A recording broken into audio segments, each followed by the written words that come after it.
कृषि के क्षेत्र में डिजिटलीकरण को बढ़ावा देने के लिए कल कृषि मंत्रालय ने 5 निजी कंपनियों के साथ एक समझौते पर हस्ताक्षर किया। ये 5 कंपनियां हैं जियो प्लेटफॉर्म्स, आईटीसी, सिस्को, निंजाकार्ट और एनसीडेक्स ई मार्केट्स लिमिटेड।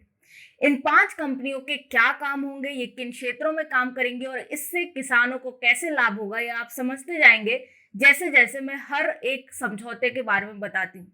सबसे पहले देखिए जियो प्लेटफॉर्म्स। तो जियो के बहुत सारे मंच हैं और उनमें से एक मंच जियो कृषि का भी है।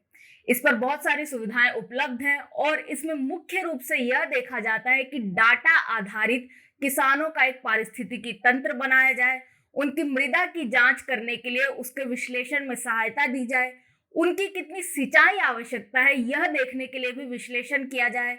साथ ही किसानों को कुछ ऐसे वीडियो भेजे जाएं जो उन्हें खेती करने में सहायता करें, कुछ ज्ञान उन्हें दें। और यदि किसानों को कोई प्रश्न है, कुछ जानना चाहते हैं, तो इसके लिए विशेषज्ञों से उनका संपर्क कराने का काम यह मंच करेगा और इसी तरह की अन्य सुविधाएं भी हैं। अब ये जो जियो का कृषि मंच है, इसकी 2 तरह के फीचर आते हैं, एक बेसिक और एक एडवांस।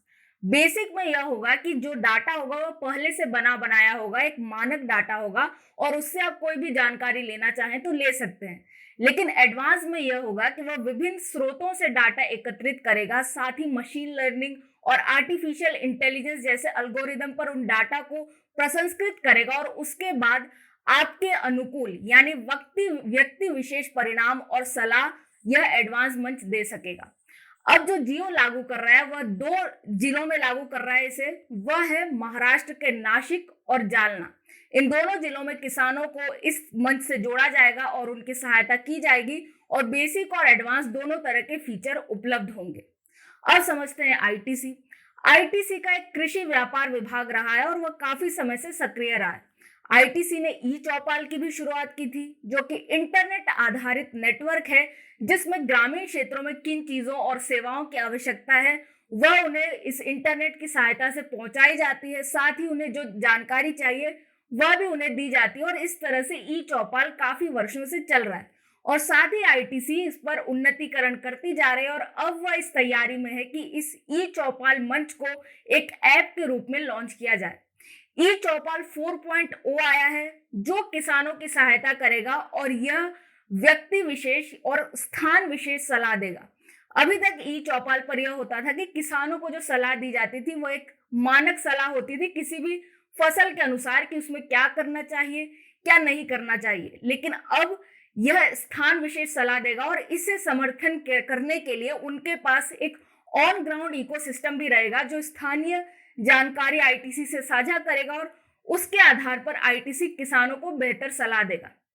आईटीसी आप जैसा कि जानते हैं कि गेहूं के क्षेत्र में काफी सक्रिय रहा है, इसका आशीर्वाद आटा आता है और ऐसे ही इसके अन्य उत्पाद भी, और इसलिए यह सबसे ज्यादा मध्य प्रदेश के किसानों से संपर्क रखता है और इसलिए इस परियोजना को लागू करने के लिए भी इसने मध्य प्रदेश के ही 2 जिले चुने हैं, सीहोर और विदिशा, जहां के अनेक गांवों में इस परियोजना ई चौपाल 4.0 के तहत स्थान विशेष फसल सलाह जारी की जाएगी। अब देखें सिस्को।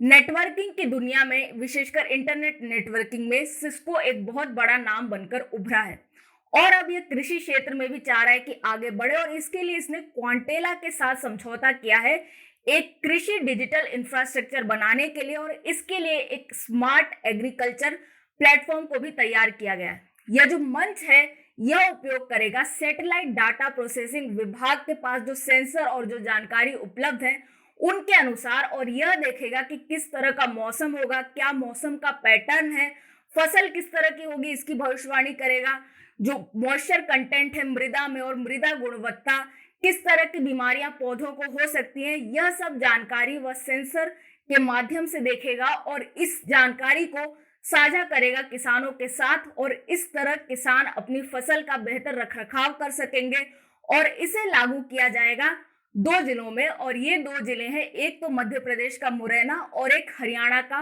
कैथल। अब समझते हैं कि एनसीडेक्स ई मार्केट्स लिमिटेड क्या करेगा।